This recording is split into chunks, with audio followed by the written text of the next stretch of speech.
Hey guys, Eric again. Out here and got the door open. This car lives right across the alley. That's my buddy Joe's. That's all the work I do. It lives right there, right on top of that big pile of various fluids. But that's all the work I do usually revolves around this alley. And it's, I'm old. I'm retired. It's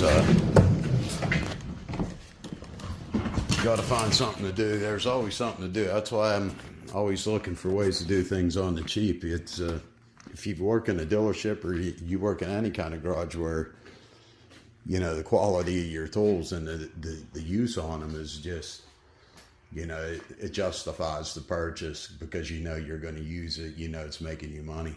It's this is something for me to do that I enjoy doing my whole career, and it's technology now. I mean, there's a lot of good, low cost things for a home garage like this to keep my buddies' cars going, just to screw around. I mean, I have all kind of things around here. I mean, the alley's filled. Got a Harley over here.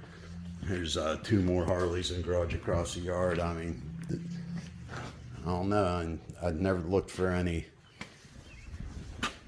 videos if there's any transducers on the 2-cylinder Harleys. I mean, anything, all kind of things you could do with a scope on the bike as well, even on a lawnmower. I mean, this stuff's great. And I was watching a Super Mario Diagnostics video, and it's like what he recommends. Hit something with everything you got.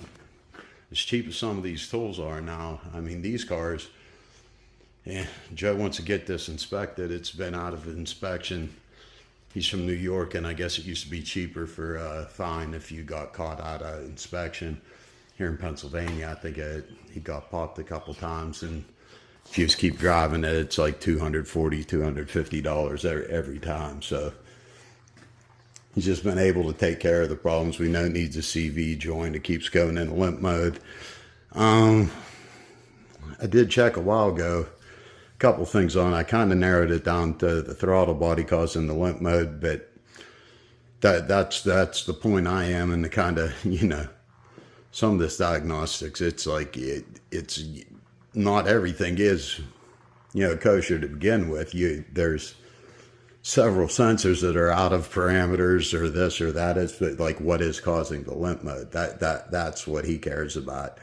It's got about 170,000 on it. It's a little 4-cylinder, but I know on the accelerator pedal, I already had whenever I first got that HS 512. That was the first thing I actually played around with it on. I wanted to check the accelerator pedal, and just through scan data, the only anomalies that I could find was on the throttle position sensor. Whenever I leave off of the gas pedal itself, the throttle pedal, the actuators were checking out pretty damn good. I mean, I didn't see no dropouts even with the scope. But on the throttle position sensor, whenever I release the pedal, it doesn't close very smoothly, and that was on scan data. So maybe hook a scope up to it and see if we see anything that's causing it. It's both of them are common for turning the limp modes on the Dodge. You get the little lightning bolt, but anything to do with the throttle position sensors, the ones on the pedal or the actuators, they're the very good reason why it could go into limp mode. That's why I wanted to check out. But the second most common reason is going to be the throttle body. But I'll show you the codes and anything. Anybody ever mess around with one of these? He's trying to get a list together what's going to get him a stamp. We're going to make a Rock Auto order, and it's you can do a little more testing before, because I know that was just through scan data. We have a couple different ways to check things out. And that's what I want to kind of do. Like, it's all these vehicles I work on, even for a ministry, they're higher mileage. I mean, you could technically say they need everything, but you just want to make them safe for people, and you want them to be able to pass inspection and run pretty good. And they want to get the AC back going and all kinds of things. And like I said, I know there's a CV shaft at least, and a couple rotors, but it's pretty much what I do, and this is why I'm always looking for tools that'll do the job online. I mean, ordering from Rotkey, martinlauren.com. I mean, sometimes these things, a lot of people use AliExpress, Amazon. There's good things out there. if you tried things on the cheap that have worked out great, please, send me a link or let me know. Because that's what I try to do. If I find something on Amazon, it's not like, everybody knows a Snap-on's a good tool. Everybody knows that, a Mac is a good tool.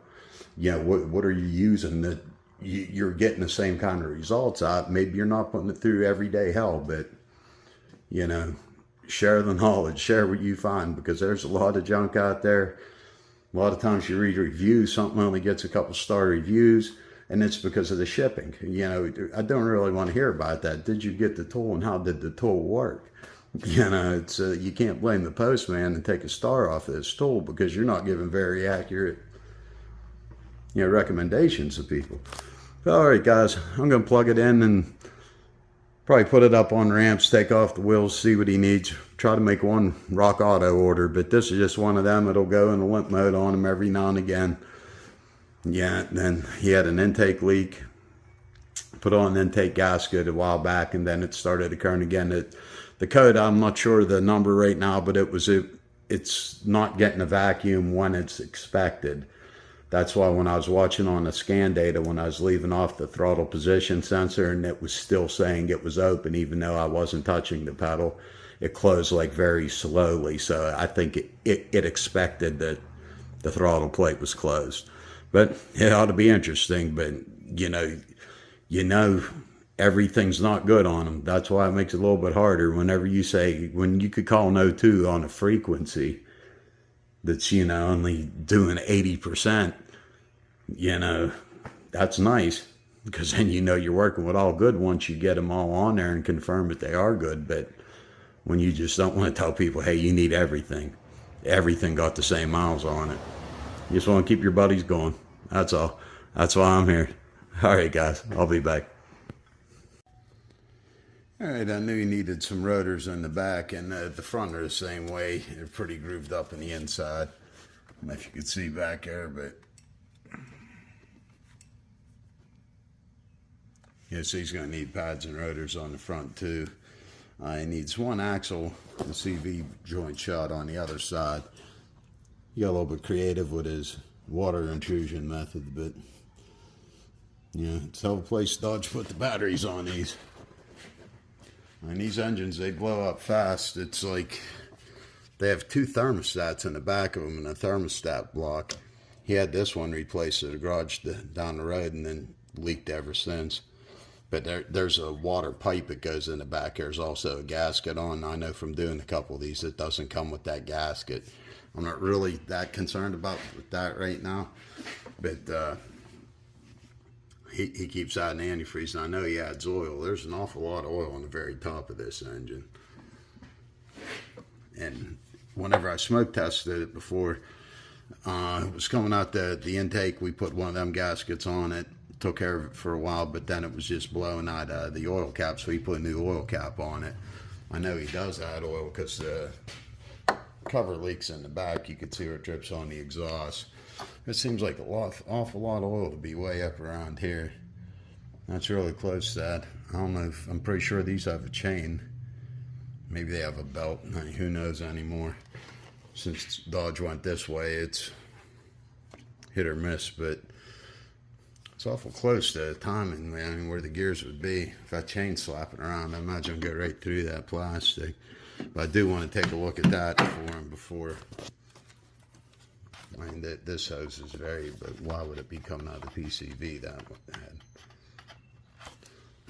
Top lid is like a sponge, and it's soaked too, so it could be come from dumping the oil in, but I mean, that high up, you're at the highest point of the engine. Why is it that wet? But I'm going to take a look at that. Like I said about the throttle body, I mean, on scan data, you could kind of catch it glitching, but when the motor got this many miles on it and it's your friend, you don't want to make a bad call and tell him he needs something that's not going to keep this thing out of limp mode.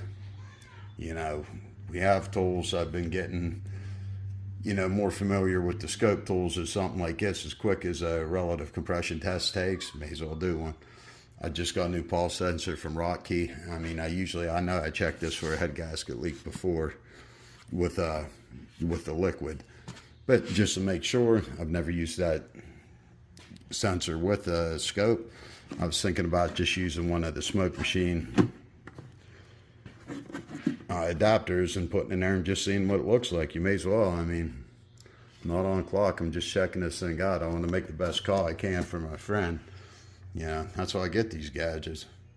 Play around. You can't just, use a vacuum gauge and figure out everything that's wrong with one of these. You got to get some kind of tech, and for me, not using it professionally, need it cheap. All right, guys, I'm going to run this for a while and see if I can find where that oil's coming from. I hate it when I see things like that, but hope that was self-inflicted or when they lived in New York, and I don't think nothing like that would happen in my alley. Alright guys, this is what comes up on Joe's car here, and again it goes into limp mode randomly on them, and that's one fault in the ECM now.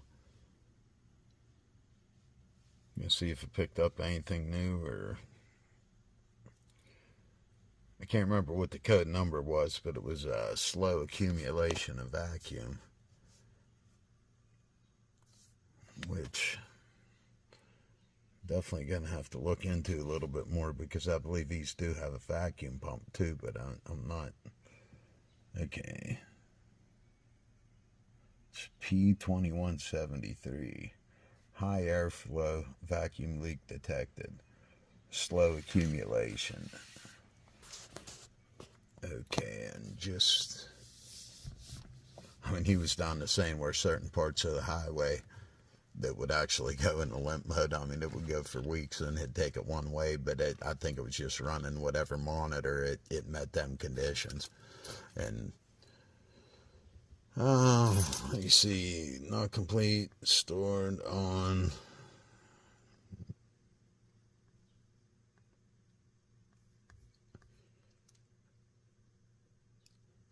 I thought that was the freeze frame. Maybe I hit the.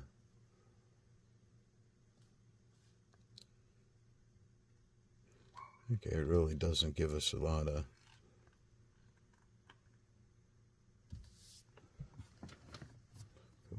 Okay, that's in kilometers. That's what I'm saying. This thing got like 160,000. When I seen the 257, I was a little bit.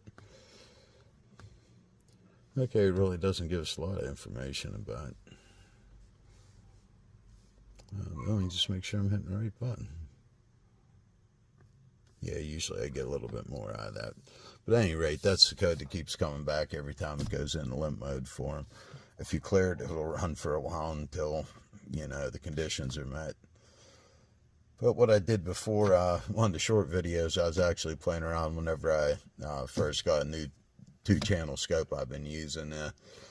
I was checking out the throttle pedal, because these will definitely put you in limp mode if there's any disagreement in between the input and the output, and whether they relate to each other. But I didn't see no dropouts. But the part I was referring to earlier, it was I was watching, I believe, on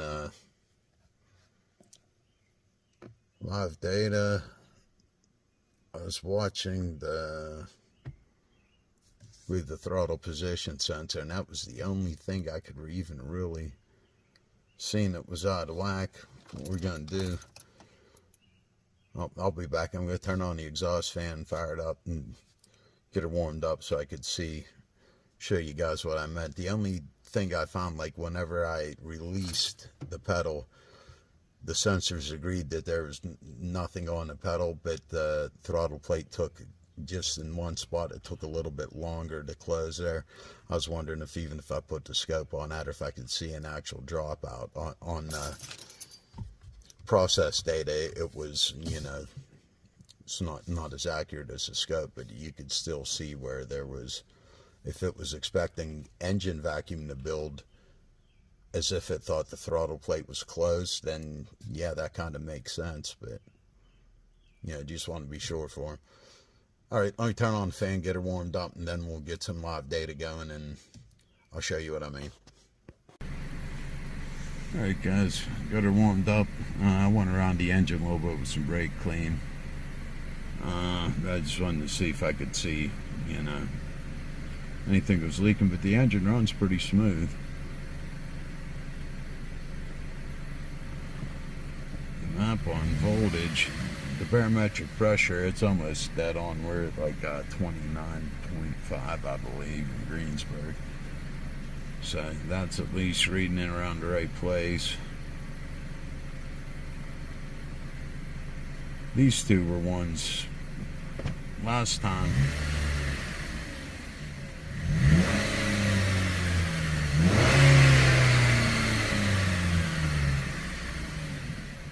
That's the actual throttle pedal where the sensor is.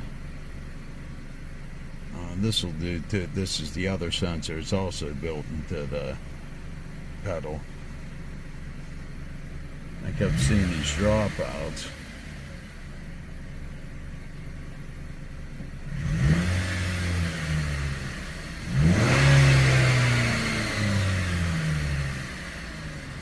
I mean, they don't look very good to me, but I believe I did do some research on this last time I looked at it, and it was somebody else that experienced the same thing, that it was always getting pulled to ground. One of the sensors always gets pulled to ground. I'm going to have to actually read that out of the service information and see. But I'm not touching the gas pedal at all, and it keeps getting pulled down the ground like that.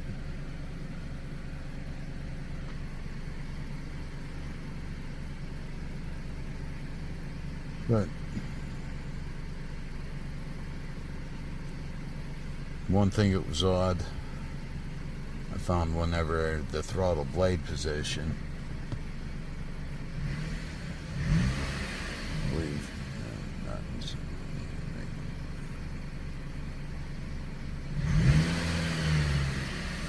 I know this is only scan data, but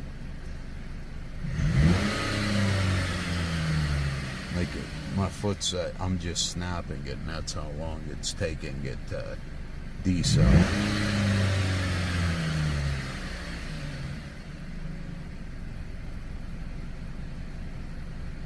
So you scan data, so we're getting, you know, things are going to look really jagged. That's why I'm trying to only do one at a time. But I'm not touching the pedal at all right now. And the throttle blade's adjusting. Okay, that's why I was, one of the reasons why I was kind of leaning towards throttle body, because either of them, mainly the accelerator pedal, I mean, that'll cause limp mode in a second. Throttle bodies, I mean, same thing. The throttle position sensors built into the throttle body. That's why it's such a common. It definitely don't look right the way that gets pulled to ground, but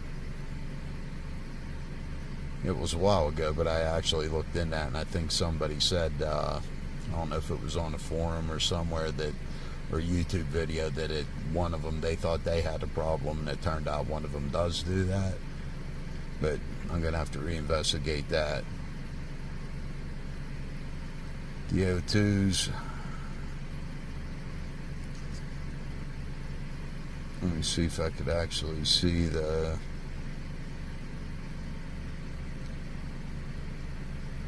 There's a short term and a long term. The long term's giving it a good bit of fuel. All short term is going.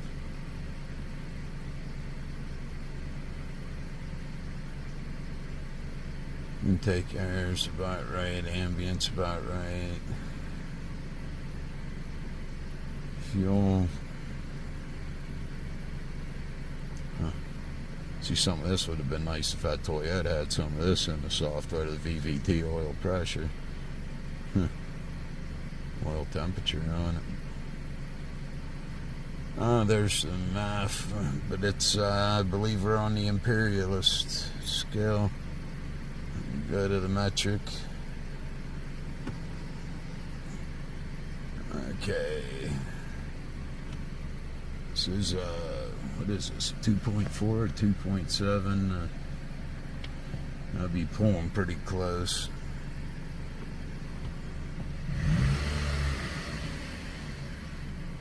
This again, I'm not really looking for nothing other than just smoothness.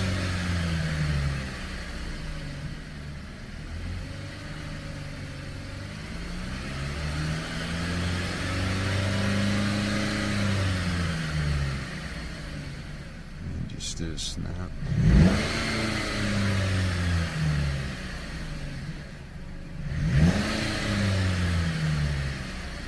Now that looks a little more like what I was expecting to see.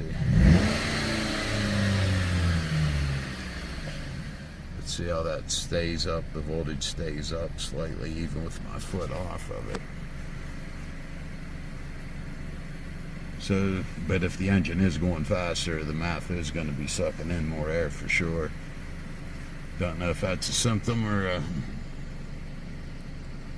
But it definitely don't look right on scan data. I mean, might just have to put the scope in there.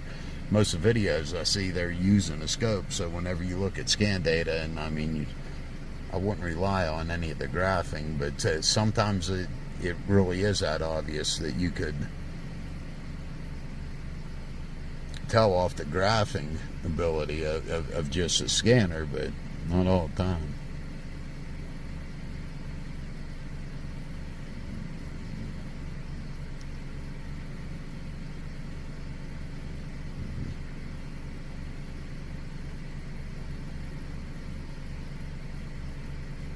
Wish that freeze frame left a little bit more information on when this sets, but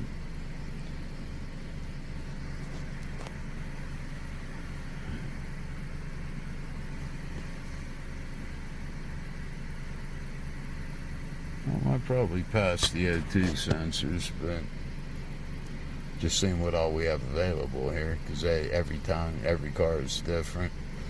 You get more pitch, you get more tests. This one actually has a good bit of information you could use, or not use, or compare.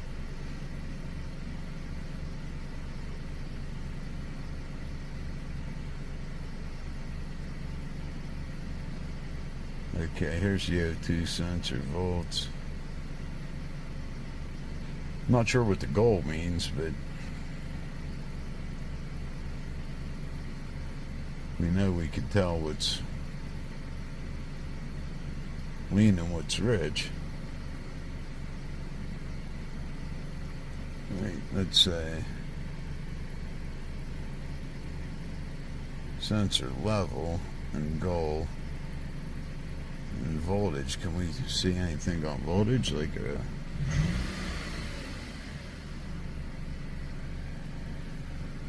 moving like O2 on scan data, basically.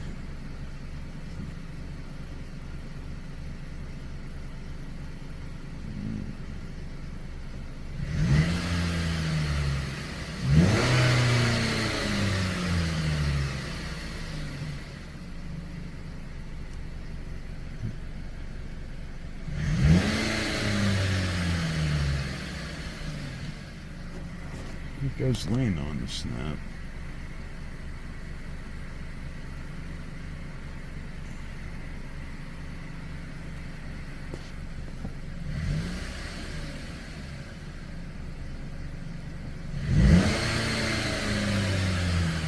It's rich and then drops down. And then again, like I say, on it, you're better off with scope data if you're actually suspecting an O2 sensor or something, but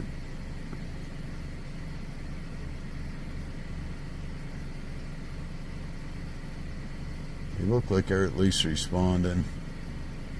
Computer's happy with them. What isn't it happy with?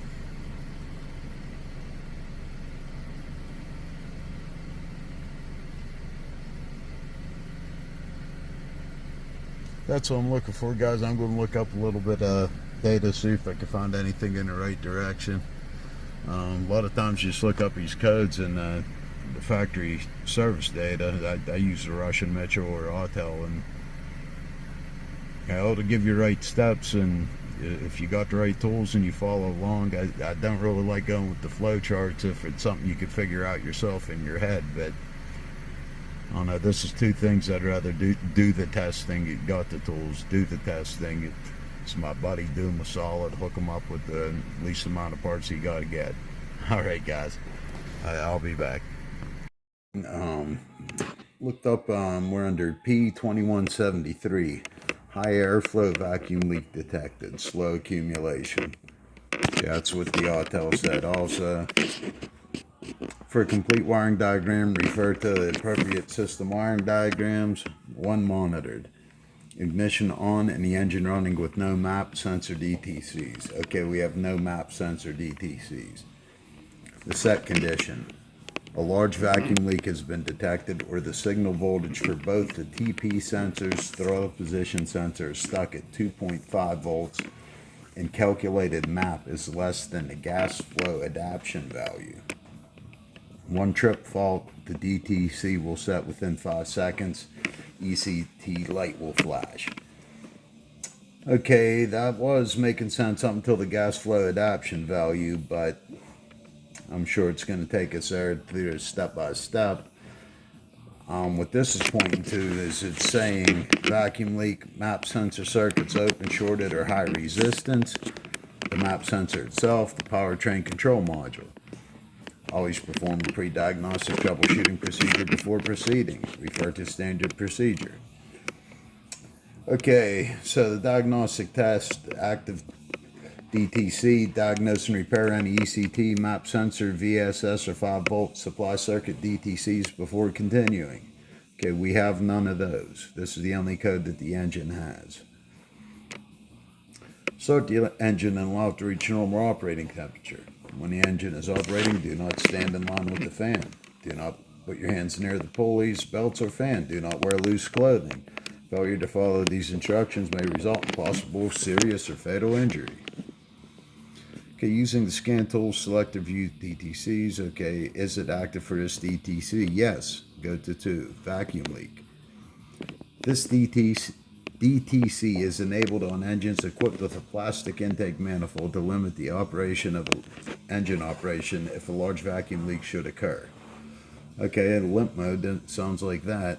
Note, a large vacuum leak is the most probable cause of this DTC. Okay, now it's weird with brake clean, I wasn't picking up nothing, but, you know, we have other ways of checking that. But let's see how it wants us to check it. Inspect the intake manifold, power brake booster, and PCV system for any vacuum leaks. Inspect the map sensor and the throttle body for proper installation. Inspect the engine for any mechanical conditions that can cause low engine vacuum or any problems found. Okay, so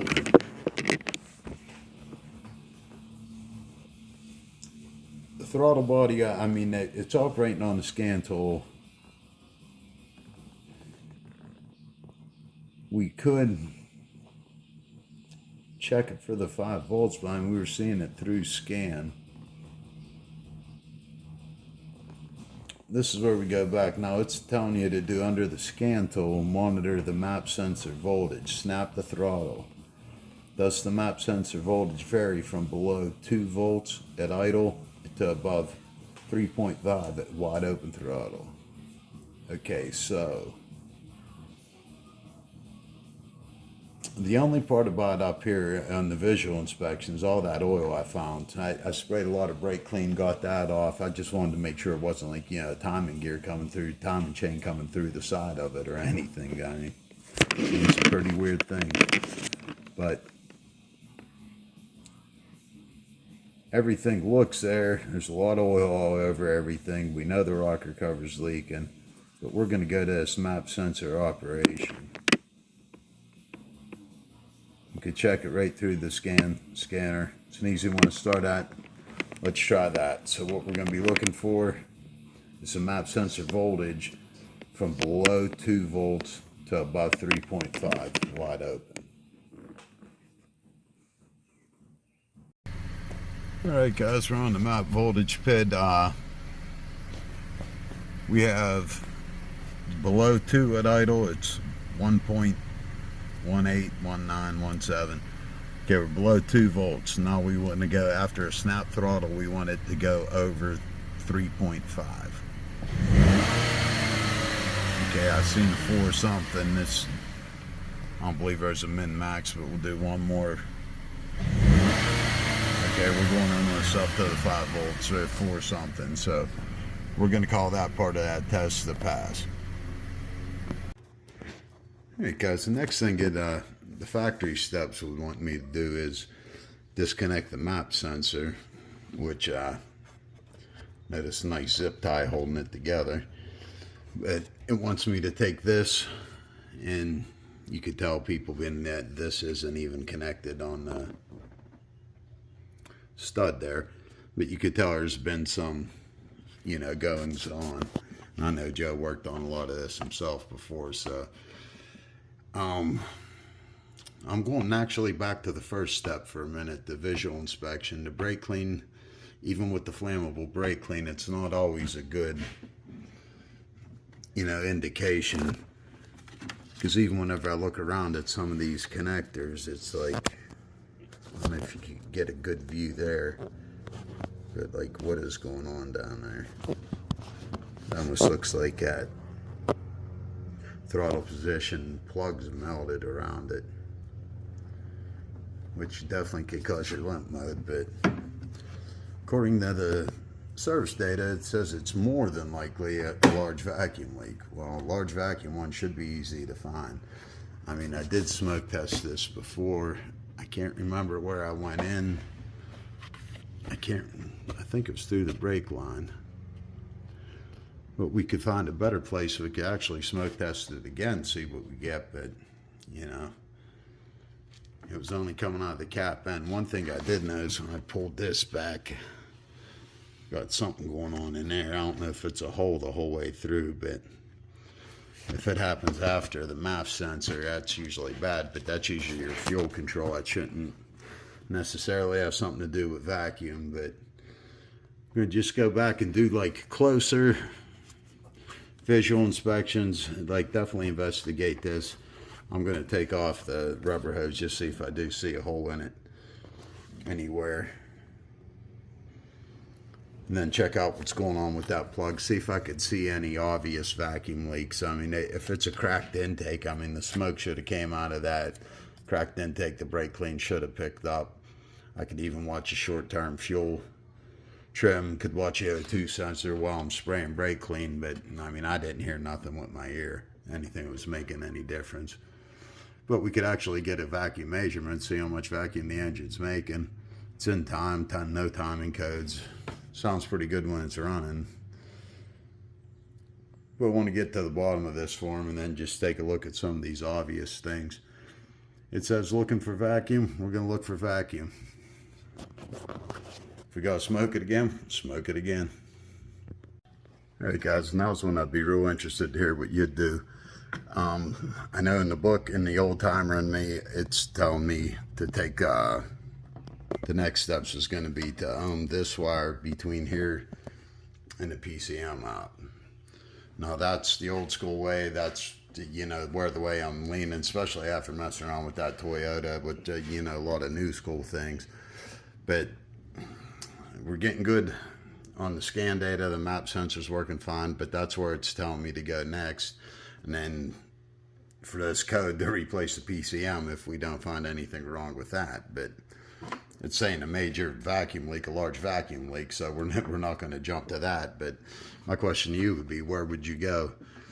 With a scope, it's not going to give us any more information. I mean, I could ohm out the map sensor, but it's responded good on the scan data. And the factory service seems to be more going after the wires, and it's possible. I mean, this thing does go down behind the rail there. I mean, it's possible we got something there, but my question would be, would you ohm it out old school, or would you tessellate it, pull a load on it, like, and just trust that and assume all the wiring's good back to the PCM, or would you disconnect both ends, old school, ohm it out, see what you got? I'm going to be working on it again. You know, I'm going to still keep looking for a couple things, but what would you do? Would you go back to smoke test, see if you missed anything? Would you ohm the wire out? or would you pull a load on it with the light, with a test light, with a light bulb, with a headlight? I mean, it's some circuits, the computer inputs, you don't want to go.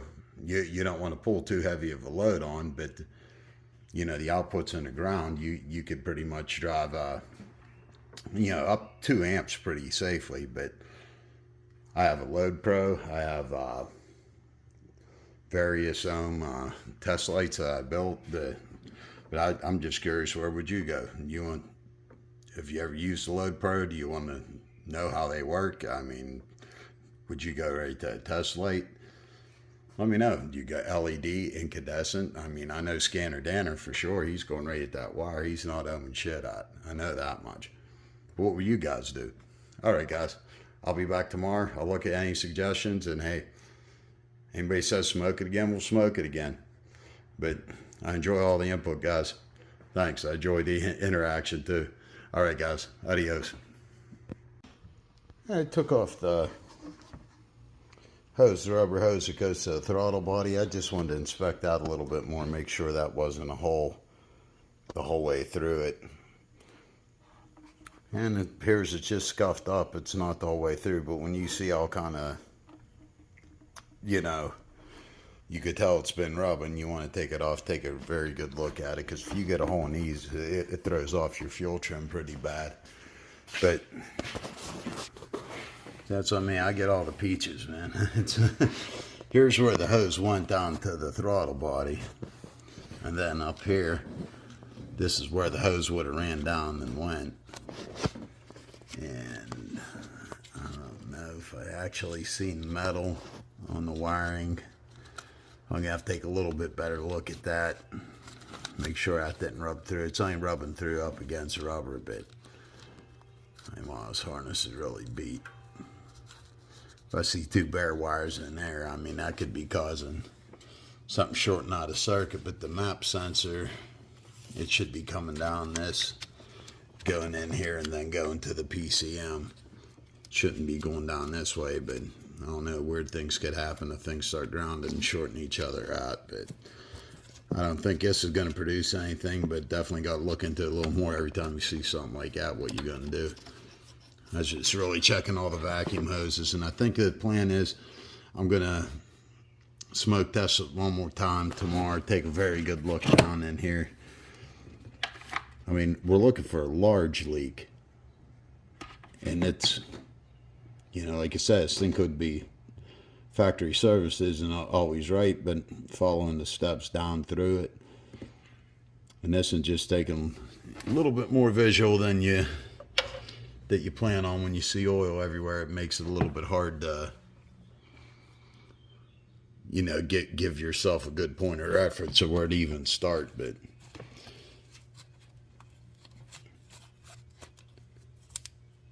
I'll check that out and let you know if I find anything, and get the smoke machine ready. Probably won't do it till the morning because I want this thing to be good and ice cold whenever I do smoke it. And it's for a large leak, that's always going to be your first step. I mean, if the brake cleaner, water, whatever you're using, if that doesn't yield any results, and if you got a smoke machine, that's what you want to use. Hey guys, I'm back. Spent some time. I took off this piece of where the harness was, and there's a lot of oil, a lot of goo from the tape, everything. But what I did find, I did see a little bit of metal gleaming. I mean, right there on that wire and that wire, them two are touching. A lot of these seem, you know, some of this, that's just a little bit of the black goo that does come off. But this is that little bit of metal that I saw. And it could have been touching that one. One thing he did say whenever I talked to him, he always knows whenever he hit a lot of water, like a puddle of standing water, this thing went in limp mode almost instantly. And I don't know if that'll cause it, but that's not right. No matter what you're doing, you got to stop and you got to fix something like that when you come across it. Still going to smoke this in the morning, but do have to repair this. I mean, because sometimes you could run your head around in circles going after something, and it's just something like that. It's hard to imagine that it's just a piece of rubber like that wore through it, but rubber against wiring. I guess the rubber won. But alright guys, that's where I'm going to leave it for today. I'm going to fix that wire, but then when we get back tomorrow, I'm going to smoke test it ice cold, see if we get anything else. Got a lot better view from down here too. I got to get a light in there and see if anything's coming out of the bottom of the intake. Alright guys, thanks. It's going to be interesting to see your input. As always, appreciate the comments. And I'll see you guys tomorrow. Adios.